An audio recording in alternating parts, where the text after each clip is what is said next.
this is John from caveofprogramming.com. This is part 4 of the Java for Complete Beginners tutorial from Cave of Programming, and in this tutorial we're going to look at loops. I'm using the Eclipse IDE as usual, and I'm going to go to New Java Project, and I'm going to type a name for the project, Tutorial 4. Next, and Finish, and I right-click the project folder, create a new class as usual. I'll call this application, and I'll click Finish. And to create a main method, I'm going to type main, control space, hit return. And here we've got some bad formatting, not enough indent here.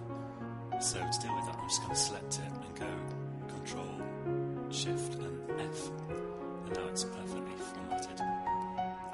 Okay, so in the first tutorial, we saw the Boolean type, which can be used to store a true or a false value.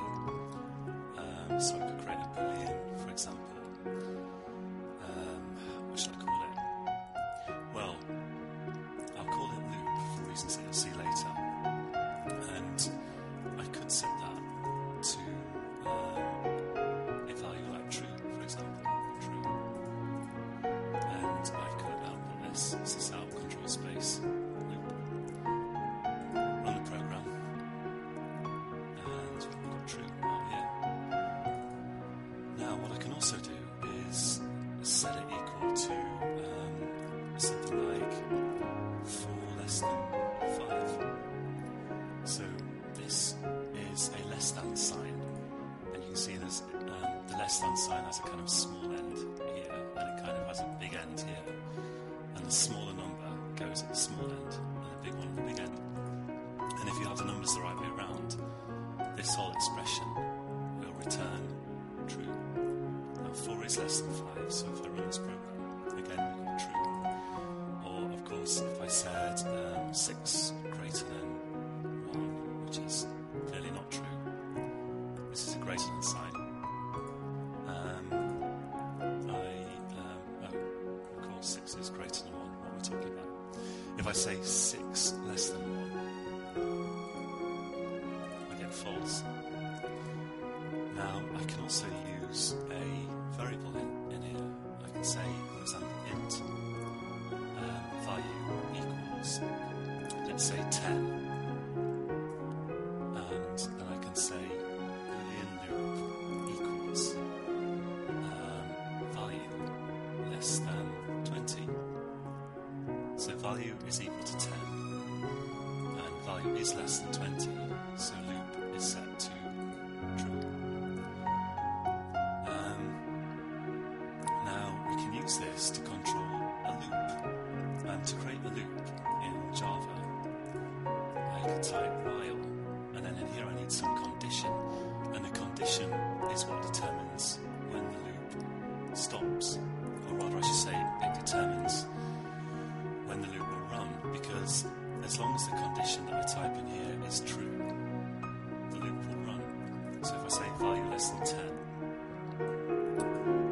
and let's set value equal to 0, and I put brackets in here, I can put some code in here which will run as long as this condition is true. And clearly this condition is always going to be true. Value will always be less than 10. So if I run this program, it's just an infinite loop. It never stops.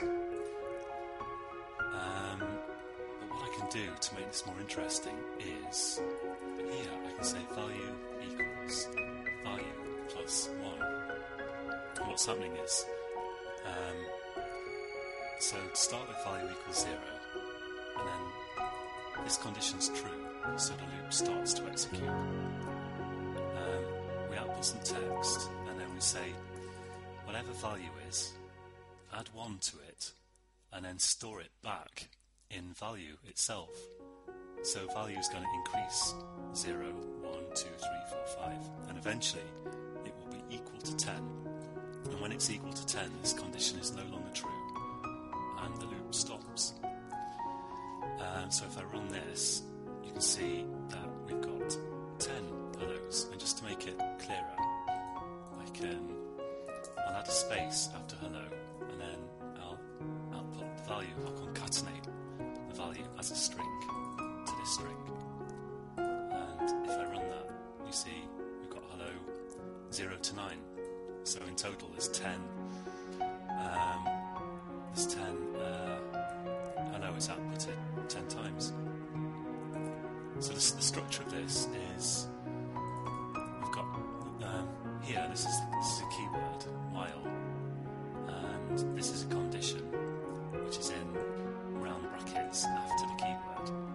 And then after that you've got a pair of curly brackets, and your code that you want to execute repeatedly goes in here. And of course you need something in here that will gradually count up the loop and eventually make this condition false. The best way to learn this is not to ponder over it too long or too much, but just to try typing it out yourself. Try to create loops, see if you can start them and stop them, see if you can print stuff out from them, and pretty soon you'll be a dab hand at it. That's all for this time. Next time